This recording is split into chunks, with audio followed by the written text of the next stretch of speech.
guys, oh my gosh, how are you? I decided to come to you this time on my patio because it's so pretty out today. But this is part 2 in the training series. I go live, I try to go live at least once a day. And so today I'm going to talk about energy, and I'm going to talk about time management, because I've seen a lot of people out there, especially moms, especially parents who have kids, and they're trying to transition from job to CEO. And how do you do that efficiently? How do you actually find out how you can manage your time and still be able to take care of the kiddos, make dinner, do all these things, run errands, and still have the time to train, still have the time to do the things that you really are excited about? So I want to share a couple of things with you guys. First of all, so I want you to be able to actually take some of these tips and actually put them to work for you. One of the very first things I would say is to write things down. I'm a big advocate of writing things down. I write things down all the time. To get it out of your head and actually put it on paper is huge. That's a big way of being able to de-stress and able to see it all on paper. And you don't have to make it pretty. Just put it down on paper, and then you can start organizing. And what I typically do is I organize my goals for the day. So I do a per day, I also do per week, and then I'll take that and I'll say, okay, what are these daily activities that I'm doing, these tasks? Are these like actual needle moving tasks? Things that are going to move you towards your goal. And I have monthly goals. So have a monthly goal in place, and you can kind of work backwards from that. If you have a monthly goal in place, then you know what you need to do to get there. By working backwards. Okay, how many clients do you need? How many posts do you need to make? How many emails do you need to send? If that makes any sense. Okay, so do that. So you're gonna have your daily goals, you're gonna have your weekly and your monthly, and then you're gonna write everything out. So as far as time management goes, we have to remember that there are tons of people out there doing amazing things with the same 24 hours as we have. So I'm going to challenge you to take this next 21 days to create a new habit for yourself. So whether it be you get up an hour earlier or you go to bed an hour later, and try to get the family involved with this, because if you're going to create a new schedule around your kiddos or your spouse or your family, it's always a great idea to all be working together towards these same goals. It makes it so much easier for you. Take some of the pressure off of you, because then they see you're working towards your goals, and like, hey, they might raise their hand. Hey, I'll cook dinner tonight for you, or hey, I'll do the laundry. You guys work as a team. It shouldn't be just one person in the house doing everything.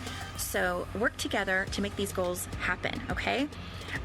When I was, and just a quick story, when I was first starting out in entrepreneurship, I actually took my daughter everywhere with me. I hired her. I actually paid her to, run some of the events with me. She was there signing people in. She was there taking videos and photos. She was involved in the business, and we did it together. We made a great team. So have fun with this, and see what you guys come up with. Okay, so energy. We got the schedule down. Now, how do we get the energy to do it, right? To do all this? Because you got to come committed. If you're going to do it, you got to do it. You got to go all in, right? No dabbling, no playing small. This is it. So this is what I would recommend every morning before I even start looking at my goals or lists or whatever. Before I see my phone, before any of that happens, I pray, I meditate, I breathe, and I connect. I connect in this moment right now. I'm grateful for this moment right now. And I do my meditation. I say my vision out loud. What am I doing? Why am I doing this? Where am I going with this? So take the time. Now, Tony Robbins calls this the hour of power, and that's what I call it. So I take that 1 hour, and it's only for me.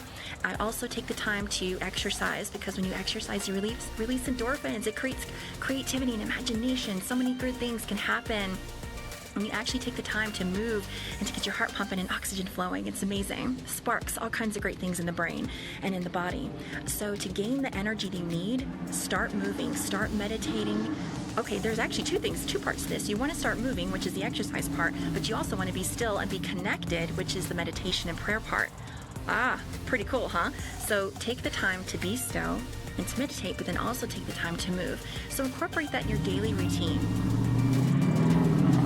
Maybe I should have done this video in the house. Yeah, obnoxious. Okay. So this is what this is how I do it. This is how I'm always like full of energy, because I've come committed, I'm ready. And something that happens when you actually tell your brain that you're committed, that no matter what happens, you're going to do what you got to do. You're going to follow through, right? You're going to follow through. So I'd be excited to see what you guys do this week in the next, if you can commit for the next, hey guys, if you can commit to the next 21 days to say, I'm committed. Those 3 words, I am committed. And be committed to your schedule, be committed to your time. Don't allow other people to steal your time. Learn to say no. And hey, Michael, learn to say no. And, because this empire you're building, this legacy you're building, this life you're building is important. It's vital that you pay attention, even to the small details, okay? So write it down, take the time to connect, learn to say no, commit, make things happen, and the universe is going to start working for you and not against you. You're going to see amazing things happen, and it's going to happen like super fast. Like, put it to the test. This is what I always tell people. If you don't believe me, go do it for yourself. Put it to the test. And if you want me, Michael, anybody else out there, if you want me to be your coach and to help you, to hold you accountable, you can follow me I'm all over the place, or you can check me out at www.ufbcoach.com. I have coaching programs to help you realize your dreams, realize your goals. And so that's my 10-minute tip for the day. Go out, make something happen, ask for what you want.